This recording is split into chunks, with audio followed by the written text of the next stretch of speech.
সেই অসম ভার আমার সাইকেলের কেরিয়ার থেকে যেন হঠাৎ চলে গেল। খুব জোরে চালাচ্ছিলাম, তাই সাইকেলটা লাফিয়ে উঠল। কোনো রকমে পাকা রাস্তায় উঠে তীর বেঁকে বাড়ির দিকে ফিরলাম। বাড়ি এসে যা দেখলাম তা আজও মনে হলে বুকের ভিতরটা যেন কেঁপে ওঠে। আমার সাইকেলের কেরিয়ারের উপর দুদিকে লোহার রড দুটো কারো দু হাতে বড় আঙুলের চাপে গর্তের মতো ঢুকে গেছে। আজ অ্যাভোগাডো স্টুডিওতে আছে আবার একটি ছোট্ট ভূতের গল্পের ফ্লেভার।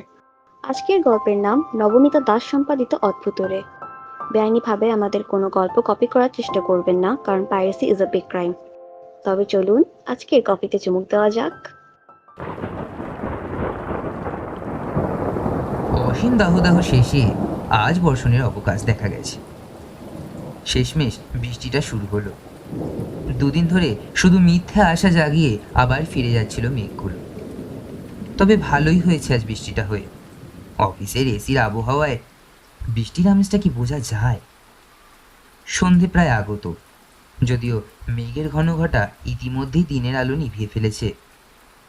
ছুটির দিন, আলস্য ভরা বৃষ্টিমাখা সন্ধে, আর কি চাই? বহুদিন বাদে এরকম একটা সন্ধে পাওয়া গেছে বটে। তার উপর আজ আমি ফ্ল্যাটে একা। আজ অন্তত মাথায় একটা গল্পের প্লট নিয়ে আসতেই হবে, সে যে করেই হোক না কেন। অনেক দিন শত চেষ্টা করেও কিছুতেই কিঞ্চিত একটা ভাবনাও ভাবতে পারছিলাম না। এদিকে ম্যাগাজিনের লেখাটাও দিন কয়েকের মধ্যেই দিতে হবে। তাই এক কাপ কফি সহযোগে ডায়েরিটা নিয়ে বসে পড়লাম জমিয়ে। সমস্যাটা সেই একই জায়গায় গিয়ে দাঁড়ালো, ঠিক কি নিয়ে লিখব। এই পরিবেশটা যদিও একটা ভুতুড়ে অবকাশের দিকে নিয়ে যাচ্ছে ভাবনা চিন্তাগুলোকে। তাছাড়া লিখতে বসলে আমার ওই ভূতেই বেশি পায়, প্রেম টেম পায় না। ভূতের প্রতি টান আমার ছোট থেকেই, যদিও ভূতেও ভয় পাই প্রচণ্ড। রাতে একা থাকতে হলে তো আর কথাই নেই, বাইরের ঘরে আলো জ্বালিয়ে শুতে হয়। নইলে মনে হয় কেউ যেন আমার পাশেই শুয়ে আমার দিকে তাকিয়ে আছে। চোখ খুললেই বুঝি দেখতে পাবো তাকে। এরকম নানা ভাবনা। কোনো রকমে যদি ঘুমিয়েও পড়ি, তবু প্রচণ্ড এক ভয়ের স্বপ্ন দেখে ধরপড়িয়ে ওঠাটা অসম্ভাব্য কিছু নয়। সে যাই হোক, ভূতের অভিজ্ঞতায় অভিজ্ঞ অনেক ব্যক্তির সঙ্গেই সাক্ষাৎ আছে আমার। কারণ সুযোগ পেলেই মা, বাবা, পিসি, দাদা, দিদি, আত্মীয় স্বজন, বন্ধু বান্ধব নির্বিশেষে সবার কাছেই ভূতের গল্প শুনতে আমার খুবই ভালো লাগে। আর প্রায় সকলের ঝুলিতেই একটা না একটা ভৌতিক অভিজ্ঞতার কাহিনী থেকেই থাকে, সে নিজের হোক বা আর কারোই হোক না কেন। তার মধ্যে কিছু মানুষ যে গালগপ্প দেয় না তা নয়, তবে বেশিরভাগই যে সত্যি ঘটনা সেটা ঠিকই। ভূতটা সত্যি কিনা সন্দেহ থাকলেও ভয়টা নিঃসন্দেহই সত্যি। যেমন আমার এক দাদা বিল্টুদা, সে যে কি ডান পিটে ভয় ডরহীন, সে না দেখলে বোঝানো সম্ভব না। মানে শুধু ভূতের বিষয় নয়, লৌকিক অলৌকিক সব বিষয়। সেদিন মামার বাড়ি গিয়ে এরকমই এক বৃষ্টি ভেজা সন্ধ্যেতে আড্ডা শুরু হলে আমি অভ্যেসবশত টুক করে ভূতের একটা ব্যাপার তুলে দিলাম আলতো করে।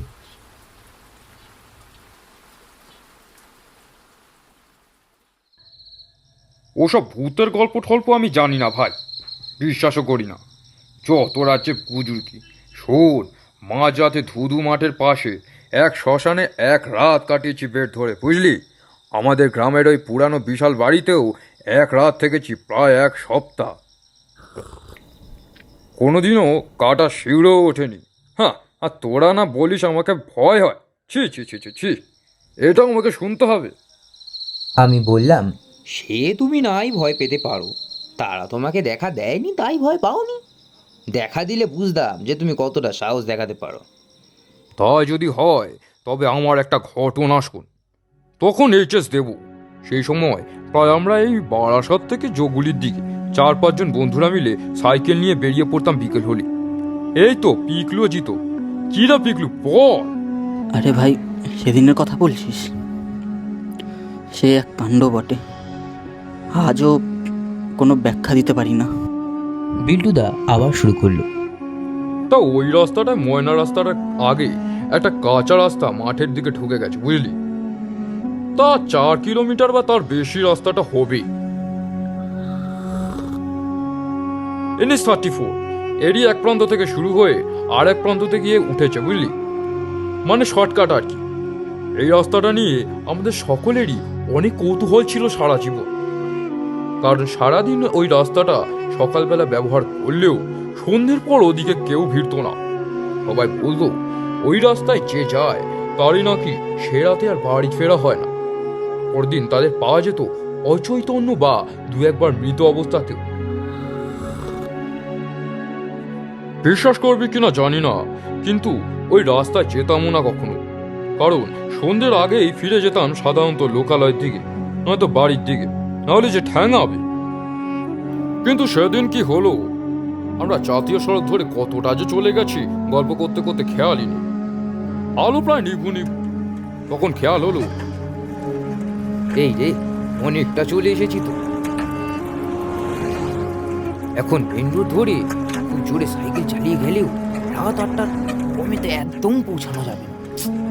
কি করি, তার উপর শীতের সময়, আহা, অন্ধকার হতে যায়, আর মিনিট 10-এর মধ্যে অন্ধকার নেমে যাবে।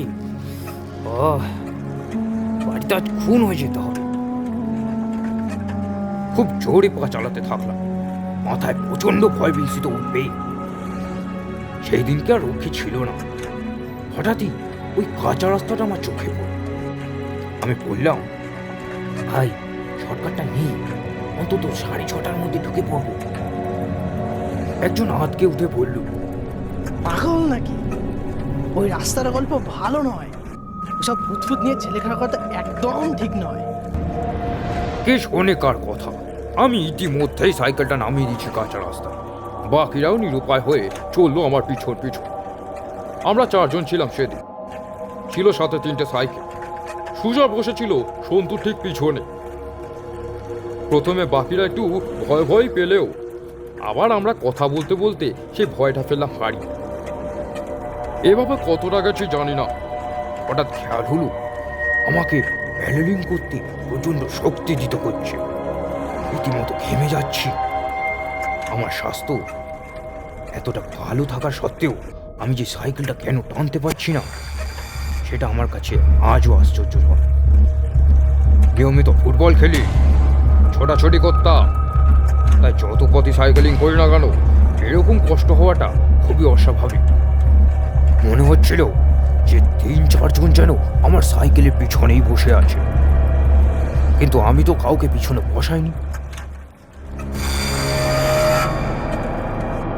কেমন যেন একটা অস্বস্তি বোধ হতে লাগলো আমার মনে।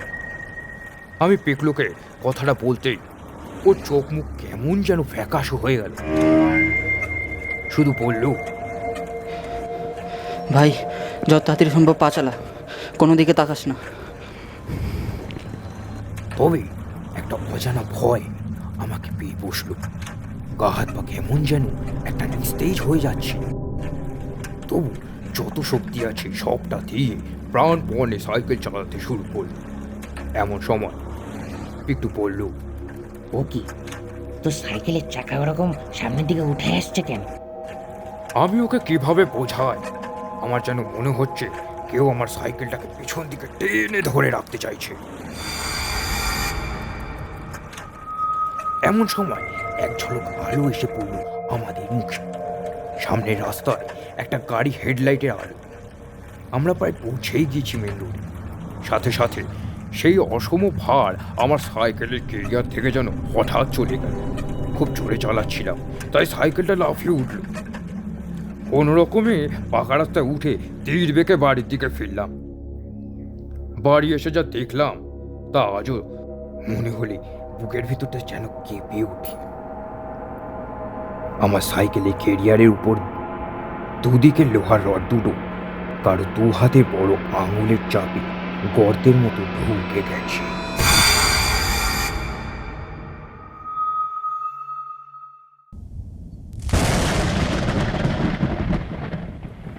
বড্ড খিদে পেয়ে গেল লিখতে লিখতে। যা বৃষ্টি, বাইরে বেরিয়ে কিছু কিনে আনাও মুশকিল। আর এরকম বর্ষার দিনে একটু মুখরোচক না হলে কি আর চলে? আমার আবার বৃষ্টির দিনে মাঝে মাঝে পিৎজার খিদে পায়, আর কি অর্ডার করে দিই। খুব জোর 8 ঘন্টা নেবে আসতে। যাই হোক, এরকম একটা ঝড় জলের দিনে ভূতের কথা হচ্ছে আর আমার জামাইবাবুর কথা আসবে না, তা কি হতে পারে? তার অভিজ্ঞতাগুলো আবার অদ্ভুত। জামাইবাবু বলে সে নাকি কোনো জায়গায় কোনো অশুভ কিছু ঘটতে দেখলে বা কোনো অশরীরী থেকে থাকলে সেই অশরীরী নাকি ওকে দেখতে পায় বা কখনো অনুভবও করতে পারে। বিশ্বাস হচ্ছে না তো? আমারও বিশ্বাস হতো না। আমার ভূত সম্পর্কে আকর্ষণটা তার জানা, তাই বানিয়ে মুখরোচক গল্প বলে এটাই ভাবতাম। এই যেমন আমাদের বাড়ির ছাদে একদিন আমি, দিদি আর জামাইবাবু উঠছিলাম। আমাদের দোতলাটা ফাঁকাই থাকে, আত্মীয় স্বজন আসলে তখন তাদের জন্য ব্যবস্থা করা হয়, তাই 1 তলা থেকে 3 তলার সিঁড়িটা একদমই শুনশান। সিঁড়ি দিয়ে জামাইবাবু আগে উঠছিল। হঠাৎ 3 তলায় ওঠার আগেই চাতালে দাঁড়িয়ে পড়ল, কেমন যেন থতমত খেয়ে গেছে। বলল, তোরা এগো, আমি আসছি। ছাদে গিয়ে জিজ্ঞাসা করলাম কি হলো, তো বলে এখন বললে ভয় পেয়ে যাবি, পরে বলবো। জোর করতে বলল, তোদের আশেপাশে কি কোনো মসজিদ আছে এখানে? আমি বললাম, হ্যাঁ, এই তো 2 বাড়ি পরে। কেন? না, আসলে যখন ওই চাতাল দিয়ে তুই উঠছিলিস তখন একজন টুপি পরা দাড়িওয়ালা লোক দাঁড়িয়েছিল। বাকিটা জিজ্ঞাসা করিস না আর। ভয় যে সত্যি পাইনি তা নয়, তাই আর কিছু জিজ্ঞাসা করলাম না। পরে ভেবেছিলাম পাশের মসজিদটা ও নিজেই বোধহয় দেখেছিল, সেই নিয়ে একটা গল্প ফেলে ভয় দেখাচ্ছিল হয়তো। কিন্তু একবার এমন একটা ঘটনা ঘটল যে তার কোনো ব্যাখ্যা সত্যিই পেলাম না।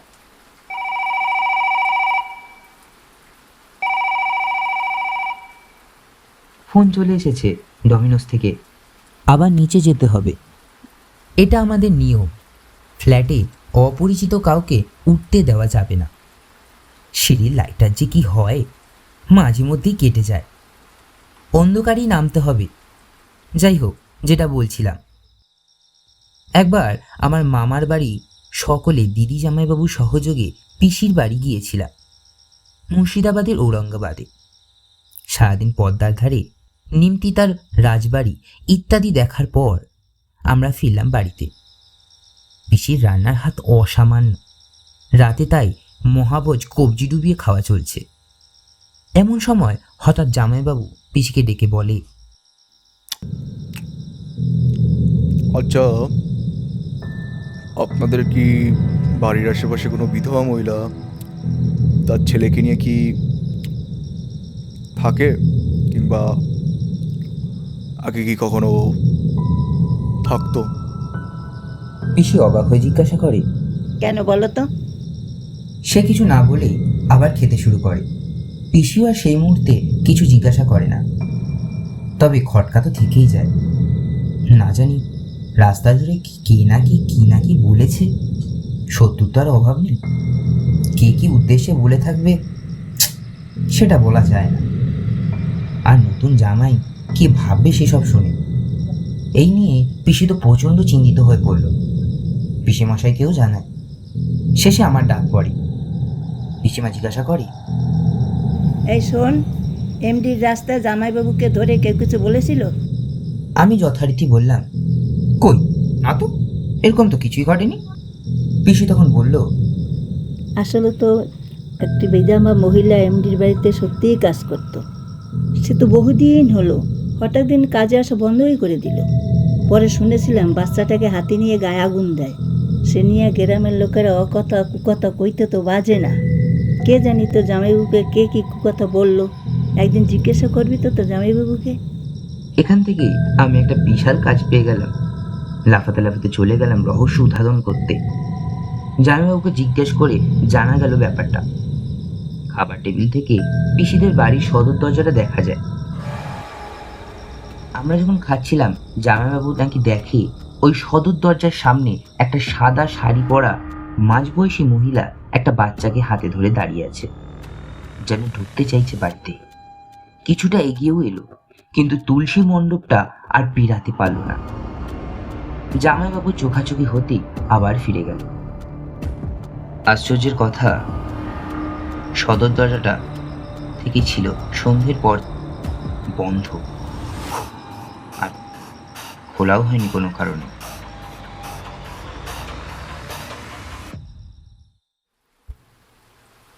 অদ্ভুত লেগেছিল কথাটা শুনে।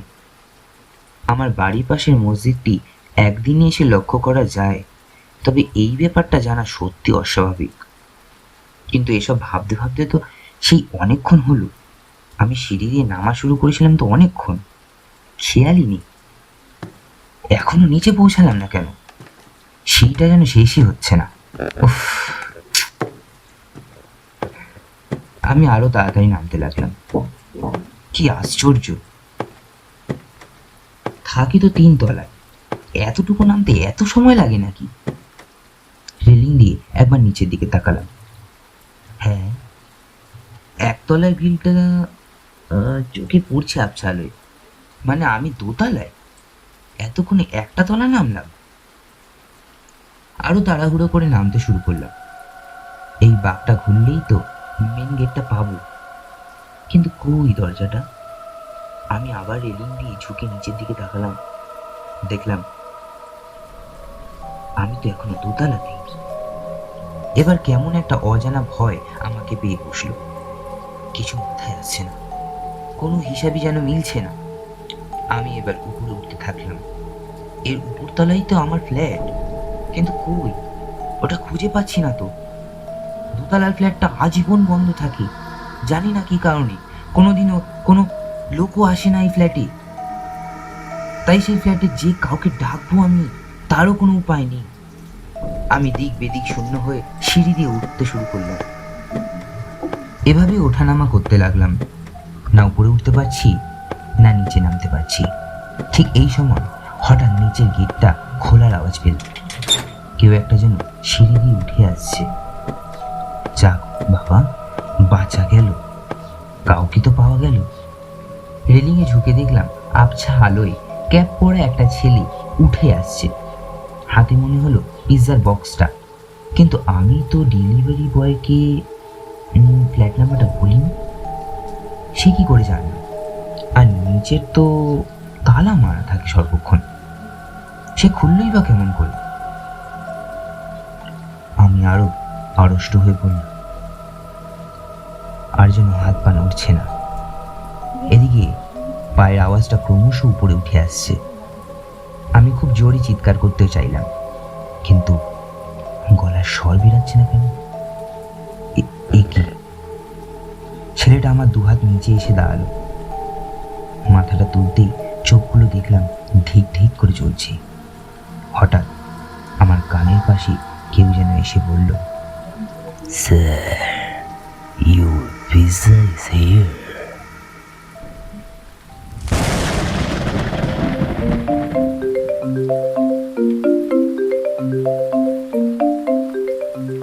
ফোনের রিংটোনের আওয়াজে ধরপড়ে উঠলাম।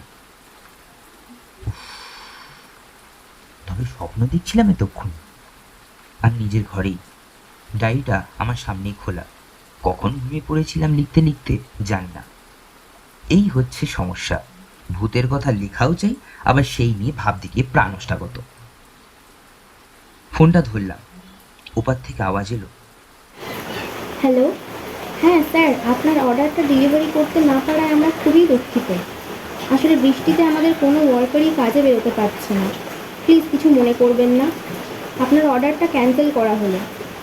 আমরা এখনই আপনার অ্যাকাউন্টে টাকাটা রিফান্ড করে দিচ্ছি। ধন্যবাদ স্যার। সত্যি তো, এই যা বৃষ্টি আর বাজ পড়ছে, বাইরে কোনো পক্ষেই বেরোনো সম্ভব না। ইটস ওকে বলে ফোনটা রাখতে গিয়ে আমার ফ্ল্যাটের দরজার দিকে চোখটা পড়ল। হঠাৎ বুকটা ছ্যাদ করে উঠল।